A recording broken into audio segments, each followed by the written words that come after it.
serve an unserved community where you are probably, I don't want to speak for you, probably would say, well, you know, I would be willing to pay some more, perhaps, people in my development or my area for 5 or 10 years, not $11,000. I'm not going to write a check for $11,000 to build a pipe, but I might be willing to sign up for a service at a somewhat higher rate in order to get gas into my community, and that might work.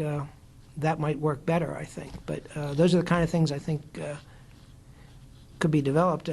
Another interesting thing, again, to get back to the telecom, if you remember, again, Barry Denk would remember, we put in a provision called the Bona Fide Retail Request Program, where if you had, I think it was 40 customers in a community, said, hey, we want service now, we don't want to wait till 2015, and we will sign here on the dotted line that we will subscribe to your service if you extend it to our community.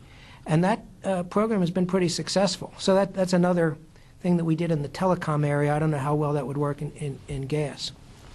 Well, I think the whole idea, and I could tell, is just to maybe think outside the box and do some different things in order to promote this. And I don't have a problem. I think, yes, if somebody came along and said you had to pay, you know, a surcharge for a period of years, sure. I mean, I understand that, and I'm not don't want to cut into anybody's business. I mean, I understand, you know, the value of business and the profit motive and everything, and I support that. But on the other hand, you know, as a customer, it's like, wait a minute, somebody just jumped over me, and I'm, you know, left in the lurch, so to speak. And I'm not alone. I mean, I'm not.